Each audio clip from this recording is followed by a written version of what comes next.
ಎಲ್ಲರಿಗೂ ನಮಸ್ಕಾರ. ಭಾರತೀಯ ಸಿನಿರಂಗವೇ ಕಾತರದಿಂದ ಕಾಯ್ತಾ ಇದ್ದ ಆ ಕ್ಷಣ ಕೊನೆಗೂ ಬಂದಿದೆ. ರಾಮಾಯಣ ಚಿತ್ರದ ಟ್ರೈಲರ್ ಬಿಡುಗಡೆಯಾಗಿದ್ದು, ರಾವಣನಾಗಿ ರಾಕಿಂಗ್ ಸ್ಟಾರ್ ಯಶ್ ಅವರ ಅಬ್ಬರಕ್ಕೆ ದೇಶವೇ ಫಿದಾ ಆಗಿದೆ.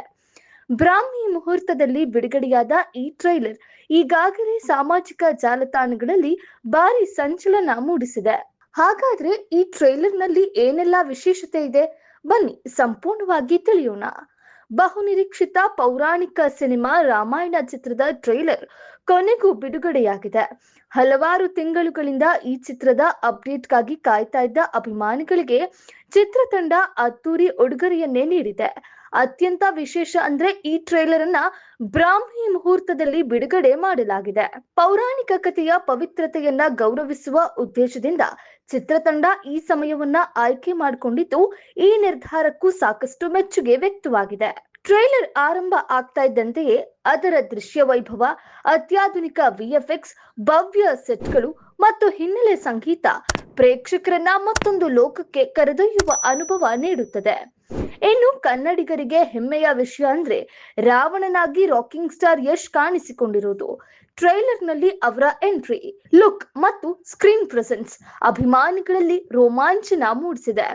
ಸಾಮಾಜಿಕ ಜಾಲತಾಣಗಳಲ್ಲಿ ಯಶ್ ಅವರ ರಾವಣ ಪಾತ್ರವೇ ಚಿತ್ರದ ಹೈಲೈಟ್ ಎಂಬ ಅಭಿಪ್ರಾಯಗಳು ಹರಿದು ಬರ್ತಾ ಇದೆ.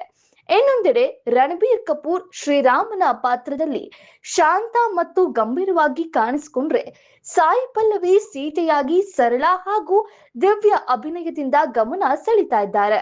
ಇದರ ಜೊತೆಗೆ ಸನ್ನಿ ಡಿಯೋಲ್, ರವಿ ದುಬೆ, ರಕುಲ್ ಪ್ರೀತ್ ಸಿಂಗ್ ಸೇರಿದಂತೆ ಹಲವು ಸ್ಟಾರ್ ಕಲಾವಿದರು ಚಿತ್ರದ ಮೇಲಿನ ನಿರೀಕ್ಷೆಯನ್ನ ಮತ್ತಷ್ಟು ಹೆಚ್ಚಿಸಿದ್ದಾರೆ. ಟ್ರೈಲರ್ ಬಿಡುಗಡೆಯಾದ ಕೆಲವೇ ಕ್ಷಣಗಳಲ್ಲಿ ಲಕ್ಷಾಂತರ ವೀಕ್ಷಣೆಗಳನ್ನ ಪಡೆದು ಯೂಟ್ಯೂಬ್ ಮತ್ತು ಸಾಮಾಜಿಕ ಜಾಲತಾಣಗಳಲ್ಲಿ ಟ್ರೆಂಡಿಂಗ್ ಪಟ್ಟಿಗೆ ಏರಿದೆ.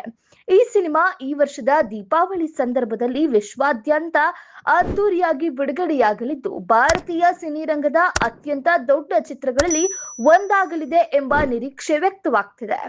ಹಾಗಾದ್ರೆ ರಾಮಾಯಣ ಚಿತ್ರದ ಟ್ರೈಲರ್ ನಿಮ್ಗೆ ಹೇಗನ್ನಿಸ್ತು? ರಾವಣನಾಗಿ ಯಶ್ ಅವರ ಲುಕ್ ಬಗ್ಗೆ ನಿಮ್ಮ ಅಭಿಪ್ರಾಯ ಏನು? ಕಾಮೆಂಟ್ ನಲ್ಲಿ ತಿಳಿಸಿ. ಇಂತಹ ಕನ್ನಡ ಸಿನಿಮಾ ಮತ್ತು ಎಂಟರ್ಟೈನ್ಮೆಂಟ್ ಅಪ್ಡೇಟ್ಗಳಿಗಾಗಿ ನನ್ನ ಚಾನೆಲ್ಗೆ ಸಬ್ಸ್ಕ್ರೈಬ್ ಮಾಡೋದನ್ನ ಮರಿಬೇಡಿ. ವಿಡಿಯೋ ಇಷ್ಟ ಆದ್ರೆ ಲೈಕ್ ಮಾಡಿ, ನಿಮ್ಮ ಸ್ನೇಹಿತರೊಂದಿಗೆ ಶೇರ್ ಮಾಡಿ.